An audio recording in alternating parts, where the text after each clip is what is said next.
ស្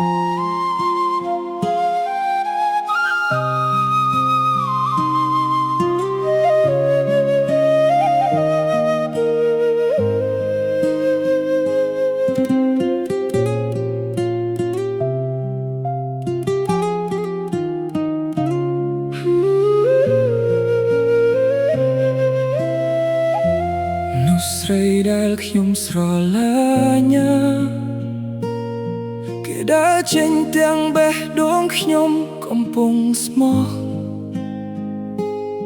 ខ្ញុំបានដាក់ចិត្តស្រឡាញ់ទាំងអស់មិនស្មានសោះថាគេជាមនុស្សសាវាពេលនេះខ្ញុំកំពុងខូចចិត្តមានតែស្រាជាមិត្តល្អពេលដែលឯកាតើខ្ញុំគួរធ្វើបែបណាទើបអាចភ្លេចគេចេញ